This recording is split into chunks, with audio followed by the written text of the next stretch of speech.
Bonjour à tous, c'est toujours le frère Zoulou là dans l'émission, dans les révélations cachées de la parole du Dieu véritable. Je rends grâce à Dieu, le créateur du ciel, de la terre, de toutes choses, de ses clés grands, glorieux et fidèles. Donc, aujourd'hui, je vais donner, c'est-à-dire, je vais encore reparler du baptême d'eau parce que... Vous savez que plein de gens posent des questions. Est-ce que le baptême d'eau est encore d'actualité ou pas? Bref, nous allons donc voir une bonne fois pour toutes définitivement ce que l'Esprit du Père lui-même en pense. L'Esprit qui alimente la parole véritable. Et le même esprit, c'est-à-dire que les apôtres ont reçu dans Jean 20, 22, on va donc vérifier, parce qu'il est dit dans Proverbe 19, 2, que le manque de science n'est bon pour personne. Et dans Proverbe 25, 2, la gloire de Dieu est de cacher des choses et la gloire des rois est de sonder les choses. Et le Christ dit dans Jean 3, 11, nous disons ce que nous savons et l'on rend témoignage de ce qu'on a vu. Pour ça, je vais aller dans Matthieu chapitre 3 au verset 5 à 7. Je vous conseille de vérifier Matthieu chapitre 3 verset 5 à 7 qui dit: les habitants de Jérusalem, de toute la Judée et de tout le pays des environs du Jourdain se rendaient auprès de lui. Auprès de lui, lui c'est qui? C'est la personne de Jean-Baptiste, le cousin du premier-né selon la chair. Donc, et confessait les péchés, virgule. Il se faisait baptiser par lui dans le fleuve du Jourdain. Point. Donc, les habitants de Jérusalem et les villes avoisinantes de Jourdain, tout ça là, sont venus vers Jean-Baptiste pour se faire baptiser. Maintenant, on va vous expliquer c'est quoi le véritable baptême. Si ce baptême d'eau est toujours d'actualité ou pas.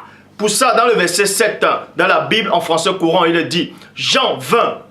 Jean vit que beaucoup de pharisiens et de sadducéens venaient à lui pour être baptisés. Et il est dit alors, 2 points, bande de serpents. Dans d'autres versions, on dit race de vipères. Mais ici, là, Jean, il dit bande de serpents qui vous a enseigné. Qui vous a enseigné. Parce que eux, là, ils ont reçu un enseignement. Et cet enseignement-là venait d'où? Bref, Jean-Baptiste dit néanmoins ici, là, qui vous a enseigné à vouloir échapper au jugement de Dieu, virgule, qui est proche, point d'interrogation. Verset 11, dans la Bible second 21, il est dit: moi, virgule, moi c'est qui? Et non lui, et non vous, et non les autres. Mais Jean-Baptiste dit ici là: moi, virgule, je vous baptise d'eau en vue de la repentance, virgule.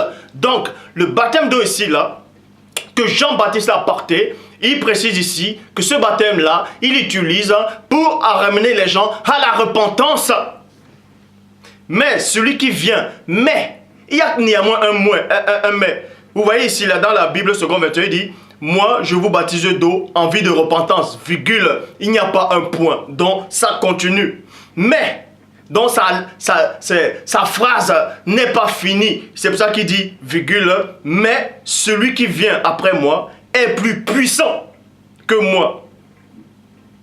Est plus puissant que moi. Vous voyez? Est plus puissant que moi. Et je ne suis pas digne de porter ces sandales-là. Ces sandales, lui, vous voyez, lui, virgule, il vous baptisera. Il vous baptisera, c'est le futur. Parce que Jean-Baptiste a fait la distinction entre le futur, le passé et le présent. Parce que lui, il était dans le présent. Et il a parlé d'une personne qui devait venir dans le futur. Il dit, lui, il vous baptisera du Saint-Esprit et du feu. Donc, celui qui devait venir ne va plus vous baptiser du même baptême de Jean-Baptiste, c'est-à-dire il va vous prendre, il va vous mettre directement dans l'eau. Non, Jean-Baptiste a plutôt dit du baptême. Et on va entrer plus en profondeur. Donc, dans Jean chapitre, dans Marc chapitre 1 verset 8, il est dit: moi je vous ai, moi je vous ai. Maintenant il dit ici là, moi je vous ai, c'est quoi? C'est dans le passé. Je vous ai, c'est dans le passé. Moi je vous ai baptisé. Moi je vous ai baptisé d'eau. Lui, virgule, il vous baptisera, toujours dans le futur, il vous baptisera du Saint-Esprit. Jean, chapitre 1, verset 26. Jean leur répondit: moi, virgule, je baptise d'eau. Mais, au milieu de vous, il y a quelqu'un que vous ne connaissez pas, qui vient après moi. Verset 33 à 34, il est dit quoi? Je ne le connaissais pas. Donc, Jean-Baptiste vous dit ici qu'il ne connaissait pas le Christ, il ne connaissait pas le premier-né. Néanmoins, il dit, mais je ne le connaissais pas.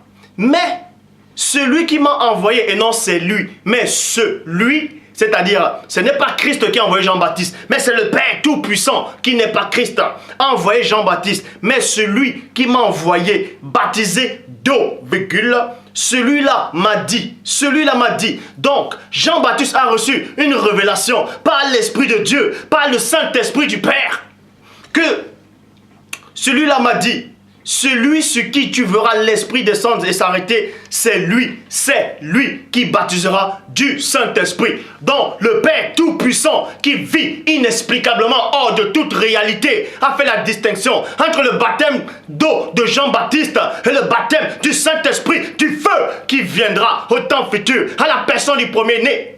Il donne cette révélation à Jean-Baptiste en disant, Jean, toi, tu as baptisé d'eau. Et celui qui viendra, c'est toi-là, celui que j'ai mandaté, lui va baptiser par contre, dans le futur, du Saint-Esprit. Donc, celui qui viendra après Jean-Baptiste ne baptisera pas d'eau. Il ne baptisera pas d'eau du baptême du Saint-Esprit. Et j'ai vu, virgule, et j'ai rendu témoignage qui est le Fils de Dieu, dont Jean-Baptiste avait le Saint-Esprit de Dieu en lui. Il est né en tant que fils aussi, parce qu'il est né, c'est-à-dire, le Saint-Esprit était dans le ventre de sa maman quand il était né. Il a été baptisé du Saint-Esprit dans le ventre de sa mère. Et il a rendu témoignage. Le Saint-Esprit a rendu témoignage à l'esprit de Jean-Baptiste. C'est pour ça qu'il dit ici là, j'ai vu et j'ai rendu témoignage qu'il est le Fils de Dieu et non qu'il est Dieu. Jean-Baptiste a rendu témoignage qu'il est le Fils de Dieu, que Christ est le Fils de Dieu et non que Christ est Dieu. Ça, c'est déjà deux révélations. Il y a deux révélations quand le Père Tout-Puissant, par l'Esprit, qui alimente la parole, a une conversation avec l'Esprit de Jean-Baptiste. On lui a donné deux révélations. La première révélation, le baptême de Jean doit s'arrêter. Et le nouveau baptême, ça va être le baptême du Saint-Esprit. Et l'autre révélation, il a eu la révélation que Christ est le Fils et non le Père. Et ensuite, il est dit dans Jean chapitre 4 au verset 1 à 2. Le Seigneur sut que les pharisiens avaient appris qu'il faisait et baptisait plus de disciples que Jean. Donc, il y avait des pharisiens qui murmuraient les 8 dires, qui déforment les phrases. Ils ont su, ils ont appris que Christ est en train de baptiser comme Jean-Baptiste avait baptisé. Mais qui a dit cela à ces pharisiens? Qui c'est qui est allé les mentir? Mais la parole poursuit dit ici là. Toutefois, Christ ne baptisait pas lui-même, virgule, mais c'était ses disciples, point. Parce que Christ à aucun moment ne pouvait pas baptiser les gens dans le baptême, c'est-à-dire dans le Jourdain. Sinon, il allait contredire Jean-Baptiste. Et il allait contredire l'Esprit du Père. Et il allait contredire le Père lui-même. C'est pour ça que le Père a dit, lui, il vous baptisera du Saint-Esprit. Actes des Apôtres, chapitre 1, verset 5. Quand la personne du premier-né a ressuscité, et quand il montait, quand il voulait monter, il a encore reparlé du baptême. Il dit dans Actes des Apôtres, chapitre 1, verset 5. Car Jean a baptisé, car Jean a baptisé, c'est dans le futur. Donc Jean-Baptiste est fini. Parce que le même Jean-Baptiste dit qu'il faut que lui, il croisse et moi je diminue. Donc, quand Jean-Baptiste a diminué, c'est le Christ qui apparaissait. Donc, le ministère de Jean-Baptiste est fini. Le ministère de Jean-Baptiste est fini. Et le seul ministère, la seule puissance, c'est le Christ. Et c'est Dieu le Père seul qui lui donne cette puissance. Car Jean a baptisé dans le passé d'eau. Mais vous, il y a un mais. Et remarquez qu'il n'y a pas point d'en haut. Mais il dit mais. Oh, Dieu seul crée les mots, les langages dans Genèse 11, 7. Mais vous, dans peu de jours, vous serez baptisés du Saint-Esprit. Il n'y a aucun verset dans les évangiles qui montre que les apôtres ont été plongés dans l'eau. Ce verset n'existe pas. Nouvelle Bible seconde dit, Jean a baptisé d'eau, mais vous, c'est un baptême dans l'Esprit Saint que vous recevrez d'ici peu de jours. Point. Donc Christ a fait comprendre à ses acolytes, Christ a fait comprendre à ses disciples, Christ a fait comprendre à ses amis, Christ a fait comprendre à ses frères, Christ a fait comprendre à ses apôtres que eux, ils ne vont pas passer par le baptême de cette eau-là que Jean-Baptiste a baptisé là. Mais que eux, ils vont être passés par le baptême du feu, par le baptême du Saint-Esprit, le seul vrai baptême qui existe. Éphésiens chapitre 4 au verset 5 à 6 dit: il y a un seul Seigneur, virgule, une seule foi et un seul baptême et non deux baptêmes. Parce que même Paul de Tarse avait fait la distinction. C'est-à-dire Jean-Baptiste aussi a fait la distinction que lui il a baptisé d'eau. Mais celui qui viendrait il va baptiser du Saint-Esprit. Donc on disait que c'était deux baptêmes à cette période-là quand Jean était. Mais Paul de Tarse qui a reçu la révélation, Paul n'a pas été enseigné.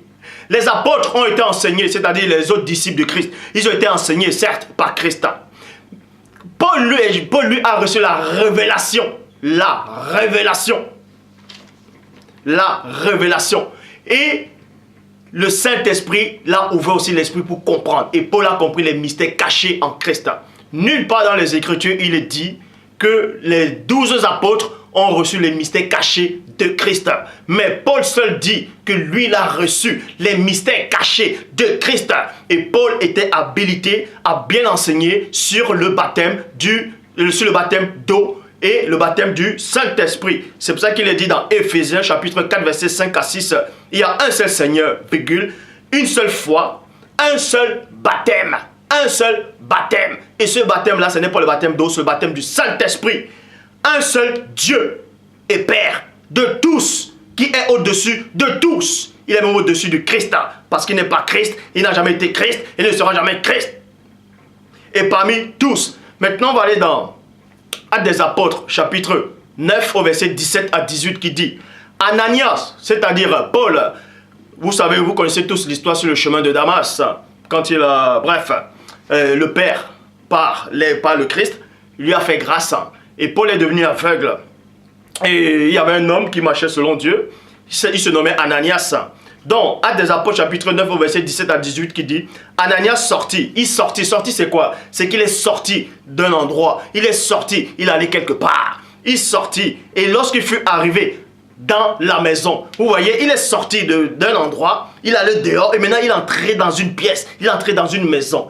Remarquez que ce n'était pas dans le Jourdain, c'était pas, il y avait des cours d'eau. Mais Ananias est entré dans une maison. Dans une maison, il imposait les mains à Saul en disant: Saul mon frère, le Seigneur Christ qui t'a apparu sur le chemin par lequel tu venais, m'a envoyé pour que tu recouvres la vue et que tu sois rempli, du Saint-Esprit. Et non, et que tu sois baptisé d'eau et puis tu sois rempli du Saint-Esprit. Non. Ananias, lui aussi, il avait compris ça. Parce que le Père Tout-Puissant, par l'Esprit du Saint-Esprit, lui a révélé cela en disant: va, cet homme-là, c'est un instrument que j'ai choisi.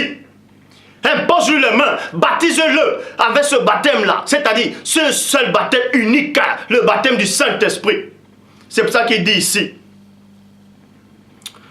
qui t'est apparu sur le chemin par lequel tu venais, il m'a envoyé pour que tu recouvres la vue et que tu sois rempli du Saint-Esprit. Au même instant, il tomba de ses yeux comme des écailles et il recouvrit la vue et il se leva et fut baptisé. Maintenant, vous allez voir, cette version dit: il se leva et fut baptisé. Nulle part, dans aucune version des Bibles, toutes les versions des Bibles qui existent dans l'histoire de l'humanité, ne dit que Paul s'est levé et on l'a mis dans l'eau.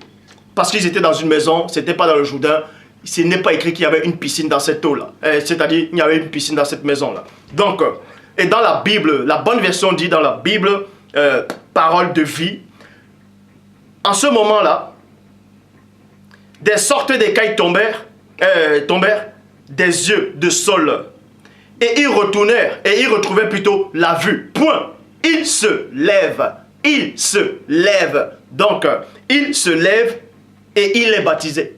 Voilà ce que la version dit. Et non, et il fut baptisé. Mais il se lève et il est baptisé. Parce que quand Ananias a posé les mains sur lui, Paul, c'était le baptême. Et c'était le baptême du Saint-Esprit. Donc, le baptême d'eau n'est plus d'actualité. On va avancer dans l'enseignement.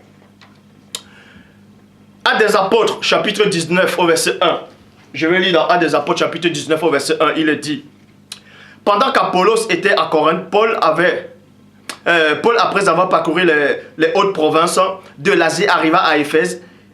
Ayant rencontré quelques disciples, il le dit, 2 points. Donc Paul, il parcourait, il marchait, il enseignait. Il a rencontré quelques disciples et il a dit ceci. Avez-vous reçu le Saint-Esprit quand vous avez cru? Avez-vous reçu le Saint-Esprit quand vous avez cru? Point d'interrogation. Il lui répondu, 2 points. Nous n'avons même pas entendu parler qu'il y a un Saint-Esprit. Nous n'avons même pas entendu parler qu'il y a un Saint-Esprit.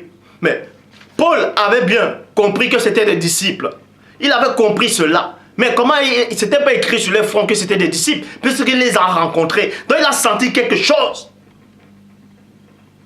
Il est dit, dans le verset 3 de Actes des Apôtres 19, il dit, 2 points. De quel baptême avez-vous donc été baptisé? Point d'interrogation.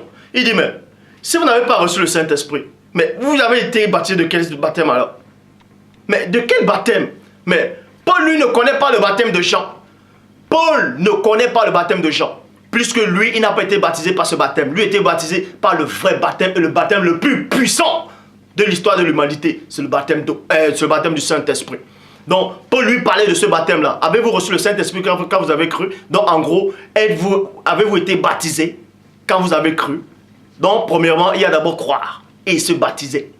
Croire et se baptiser.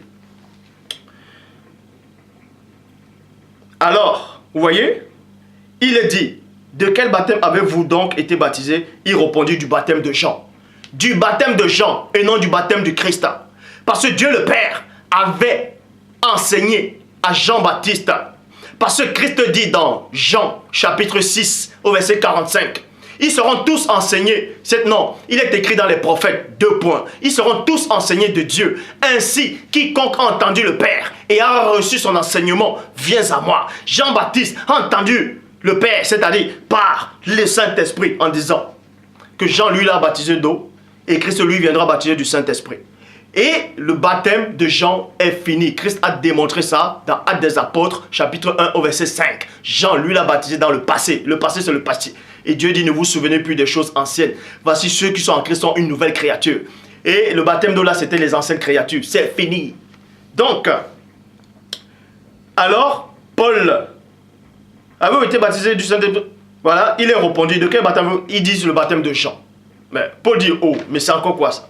C'est le baptême de Jean. Alors, Paul dit, Jean a baptisé du baptême de repentance, en disant au peuple de croire en celui qui venait après lui, c'est-à-dire en Christ. Sur quoi? Sur ces paroles, il fut baptisé au nom du Seigneur Christ. Vous voyez? Lorsque Paul a eu imposé les mains, vous voyez, Paul les a imposé les mains, c'est ce qu'on appelle le baptême. Il les a imposé les mains pour recevoir le Saint-Esprit. Nulle part ici il est dit qu'il y avait de l'eau, que Paul les a mis dans l'eau. Donc, on va poursuivre l'enseignement. Le baptême d'eau n'est plus d'actualité. C'est fini. Donc, et dans la Bible Parole de vie, il est dit, en ce même moment-là, plutôt je vais aller dans Actes des Apôtres. Ouais, je vais toujours aller dans, vous voyez, dans Actes des Apôtres, chapitre 10 au verset 47. Dans Actes des Apôtres, chapitre 10 au verset 47, il est dit que Pierre était là avec les autres, c'est-à-dire ils avaient reçu le Saint-Esprit. Et Pierre dit, mais peut-on refuser le baptême d'eau à ceux qui ont reçu l'Esprit comme nous? Peut-on refuser le baptême d'eau? Bon, maintenant, ce passage-là va peut-être choquer plein de gens en disant, mais si Pierre qui était l'apôtre, lui qui avait reçu le mandat, c'est-à-dire qui détenait la soir, bon, on va dire la clé, lui auquel Christ a dit, tu es Pierre, tu sais Pierre, je bâtirai mon église. Vous voyez? Comment lui, il parle encore du baptême d'eau? On va expliquer cela. Actes des Apôtres, chapitre 10 au verset... Actes des Apôtres, chapitre 10 au verset 47 dit quoi? Comme je viens de dire, maintenant on va aller dans Galates, chapitre 2 au verset 11. On va aller dans Galates, chapitre 2, verset 11 à 12. Vous allez comprendre en fait que Pierre, plutôt dans Galates, chapitre 2, verset 11 à 12, avant de lire Galates, chapitre 2, verset 11 à 12, vous allez comprendre que Paul, lui, il avait reçu la révélation. Il avait reçu la révélation. Pierre, lui, vous allez comprendre le mystère, c'est quoi? C'est que dans Galates chapitre 2, verset 11 à 12, il est dit, mais lorsque, vous voyez, je vais lire, voici la Bible, mais lorsque Pierre est venu en Antioche plutôt, et je me suis ouvertement opposé à lui, parce qu'il était condamnable. Il était condamnable. Pour vous montrer que Paul plutôt, avait reçu une révélation terrible, plus que les autres. Pierre avait reçu les mystères cachés en Christ. Il a surpassé les autres. Il a surpassé les autres. Puisque lui-même il le dit. Lui-même il le dit. Donc, il avait reçu quelque chose que Pierre ne pouvait pas encore comprendre. Pierre était avec Dieu. Pierre était avec le Saint-Esprit. Mais vous savez que le Saint-Esprit laisse quand même le choix, la liberté. La liberté. La preuve, on va vous démontrer pourquoi. Donc, Pierre mangeait avec des gens de mauvaise vie. Et quand il a vu les Juifs arriver, il a eu peur. Pierre a eu peur. Il s'est levé, il s'est caché. Ça s'appelle l'hypocrisie. Ça s'appelle l'hypocrisie. Et Paul a su cela. Paul est venu reprendre Pierre. Ouvertement, il dit, dans le verset 12, en effet, avant l'arrivée de quelques personnes envoyées par Jacques, il mangeait avec les païens. Et quand il est venu plus tôt, il s'esquiva et se tient à l'écart pour, par crainte des circoncis. Vous voyez? Par crainte des circoncis. On vous dit en fait que Pierre a eu peur. Mais Pierre avait le Saint-Esprit. Alors que Paul, lui, avait reçu la révélation qu'il est dit dans Romains chapitre 8 au verset 15, que nous n'avons pas reçu un esprit de crainte ou un esprit de timidité, c'est-à-dire un esprit de peur, un esprit de timidité pour être encore dans la crainte, mais un esprit de force, un esprit d'adoption par lequel nous disons Abba Père. Et Paul de Tarse avait reçu cette révélation. Il avait reçu les mystères cachés en Christ au premier-né. On vous montre ici que Pierre, quoi qu'il avait le Saint-Esprit, il s'est quand même plié sur sa propre force, sur son raisonnement. C'est pour ça qu'il s'est levé, il a eu peur des Juifs. Il n'a pas osé les affronter. Mais Paul de Tarse, lui, il a osé les affronter. C'est pour ça que Paul dit, soyez mes imitateurs, comme je le suis en Christ. Il n'a pas dit, soyez les imitateurs des autres apôtres, ou bien soyez les imitateurs de Pierre, de Képha, de Pétro. Mais soyez mes imitateurs à moi, à Paul de Tarse, comme je le suis en Christ. Parce que Christ n'était pas hypocrite. Il mangeait avec les gens de mauvaise vie. Et quand les pharisiens venaient, il les affrontait. Parce qu'il est dit dans Hébreux 4:12, la parole de Dieu est vivante, efficace, plus tranchante qu'une épée quelconque à deux tranchants, pénétrant jusqu'à partager en esprit, jointure et moelle. Elle juge les sentiments. Aucune créature ne peut être cachée, soustraite à l'œil perçant du Père Tout-Puissant. Et Paul de Tarse avait compris ça. Il avait reçu cette force-là, cette révélation. C'est pour ça qu'il dit ici que Pierre a mal agi. Pierre s'est rendu coupable. Et le même Pierre aussi avait autorisé le baptême d'eau qui n'était plus d'actualité. C'est pour ça que Paul de Tarse revient plus tard. Il reprend encore dans les enseignements. C'est pour ça qu'il est dit ici. Je vais relire dans 1 Pierre 3, 21. Et c'est là où Pierre lui-même aussi avait compris par rapport à ce baptême. Par rapport au baptême d'eau. Bon, 1 Pierre 3. Donc, le baptême que Pierre a fait en sorte, c'est-à-dire ce baptême d'eau-là, n'était plus d'actualité. Et le même Pierre aussi s'est rendu coupable devant ces Juifs-là, donc il a joué l'hypocrisie et Paul l'a repris ouvertement. Et Paul maintenant, il savait que tout ça devait arriver. C'est pour ça qu'il a repris l'enseignement sur le baptême. Et Paul a démontré que le baptême d'eau n'est plus d'actualité. Il n'y a qu'un seul baptême, le baptême du Saint-Esprit. Le baptême du Saint-Esprit. Donc, même si le Philippe, il allait baptisé, il allait prêcher la parole à l'unique Éthiopien, c'est-à-dire celui qui travaillait pour la reine de Saba. Philippe n'a pas dit, viens, je vais te baptiser d'eau. C'est l'unique Éthiopien qui a dit, Père, voici de l'eau, qu'est-ce qui t'empêche? Philippe de lui-même n'a pas dit, je vais te baptiser d'eau. C'est l'unique Éthiopien lui-même qui a dit, voici de l'eau, qu'est-ce qui t'empêche? Bref, qu'il ait reçu le Saint-Esprit après ou pas, le baptême d'eau n'est plus d'actualité. Et ça, on va encore bien le démontrer par l'Esprit de Dieu que les apôtres ont reçu dans Jean 20, 22. Mais ça ne veut pas dire que quand vous avez Pierre avait le Saint-Esprit, mais toujours est-il que Le Saint-Esprit laisse le choix, le libre arbitre. Donc, pour ça, je vais dans 1 Pierre, chapitre 3. 1 Pierre, chapitre 3, verset 21. 1 Pierre, chapitre 3, verset 21. Déjà, je vais lire à partir du verset 20 pour mieux expliquer. Qui autrefois avait été incrédule, dans lequel la patience de Dieu se prolongeait au jour de Noé, pendant la construction de l'arche, dans lequel un petit nombre de personnes, c'est-à-dire 8 personnes, furent sauvées à travers l'eau. Cette eau était, et non cette eau sera. Pierre a reçu cette révélation après. Et il a compris que le baptême, ici, là, quand vous lisez avec l'Esprit de Dieu, Pierre vous démontre ici, là, qu'en fait, le baptême d'eau n'est plus d'actualité. Il a compris cela. Paul l'avait repris. On apprend tous les jours. Et Pierre dit ici, là, cette eau était, et non cette eau est, ou bien cette eau sera. Mais cette eau était, c'est dans le passé. C'est dans le passé. Cette eau était la figure, et était une figure du baptême. Était une figure du baptême, qui n'est pas la purification des souillures du corps, mais l'engagement d'une bonne conscience envers Dieu. Et qui maintenant vous sauve. Maintenant on dit et maintenant. On va expliquer ce et maintenant là. Et qui maintenant vous sauve par la résurrection du Christ. Oh Dieu.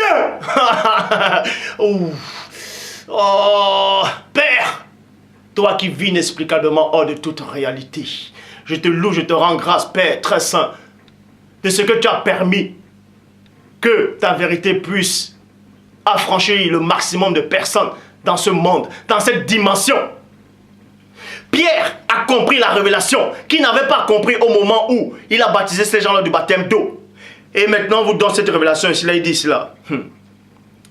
Il vous dit que cette eau-là était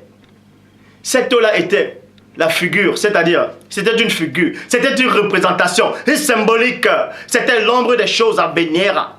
Mais néanmoins, cette eau-là était par rapport à la bonne conscience. Mais il se rattrape, c'est-à-dire pas qu'il se rattrape, Pierre reçoit une révélation ici, là. Une révélation. Il dit, je relis, cette eau était une figure du baptême qui n'est pas la purification, de la souillure du corps, mais l'engagement d'une bonne conscience envers Dieu, et qui maintenant vous sauve, vous aussi, par la résurrection du Christ, qui est à la droite de Dieu, depuis qu'il est allé au ciel, et que les anges, les autorités, les puissances lui sont soumis. Et ce que Pierre dit là, Paul de Tarse avait déjà expliqué ça. Donc, Paul de Tarse avait déjà expliqué ça. C'est pour ça que Salomon dit, il n'y a rien de nouveau. Et on va vous expliquer ce que Paul avait déjà expliqué. Et Pierre est venu aussi réexpliquer ça. Donc Pierre avait compris qu'en fait, le baptême d'eau qu'il avait fait là, c'était fini, on ne devait plus faire ça. C'est Paul, lui, qui avait reçu cette grande révélation.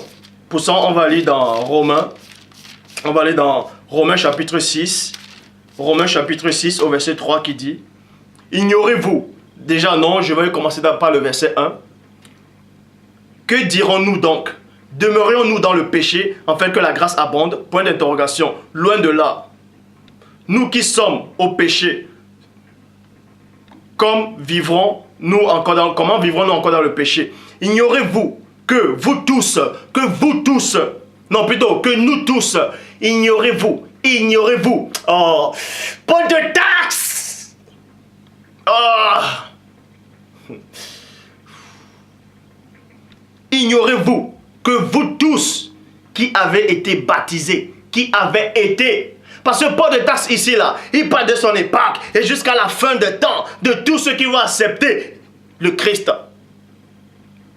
Puisqu'il parle jusqu'à la fin. Ignorez-vous que nous tous qui avons été baptisés, mais Paul n'a pas été baptisé d'eau. Parce que quand Paul ici dit, ignorez-vous que nous, parce qu'il s'y met là-dedans, là. Ça veut dire que si Paul n'avait pas été baptisé, c'est-à-dire si Paul avait été baptisé, vu que Paul n'avait pas été baptisé d'eau, pourquoi maintenant il parle encore ici, là, il dit, nous tous qui avons été baptisés? Ça veut dire qu'il se contredit? Non. Paul ne parlait pas du baptême d'eau. Écoutez la révélation. Écoutez attentivement la révélation. Ignorez-vous que nous tous qui avons été baptisés en Christ, c'est par sa mort. C'est par sa mort qu'on a été baptisés et non dans le Jourdain, et non dans la piscine, dans une église, et non dans la piscine ou dans une baignoire. Non. C'est par sa mort. C'est par sa mort que nous avons été baptisés. C'est par sa mort que nous avons été baptisés. C'est par sa mort. Et non après sa mort. Et non avant sa mort. Et non après sa mort. Mais c'est par sa mort. Et Pierre a repris cela. Pierre avait compris. Pierre a repris ça. Par sa mort. Verset 4. Nous avons donc été ensevelis. Pierre a dit les mêmes choses. Pierre a dit les mêmes choses. Dans 1 Pierre 3, 21, il a dit la même chose. Hein? Nous qui avons été ensevelis avec lui par le baptême de sa mort, afin que, comme Christ a ressuscité des morts par la gloire du Père, et de même, nous aussi nous marchions en nouveauté de vie. Donc, pour vous montrer ici là, quand Christ était sur le bois, était sur un poteau, et non deux poteaux, mais sur un poteau, on l'a cloué là, il a versé le sang, il a versé l'eau, et c'était eau là qui représentait le baptême. Parce que le Père avait déjà prophétisé par la bouche des patriarches, par la bouche des prophètes, dans Ézéchiel et dans Isaïe. Et c'est par là que le baptême a été fait. Le baptême d'eau n'est plus d'actualité. Il n'y a aucun verset dans la Bible, dans le Nouveau Testament, qui demande encore de se baptiser d'eau. Ce verset n'existe pas. Paul a démontré, le Christ l'a démontré. Et Dieu lui-même a rendu témoignage à Jean-Baptiste que Jean-Baptiste, lui c'est dans le passé, et Christ qui doit venir doit baptiser du Saint-Esprit. Donc, le Père a encore été glorifié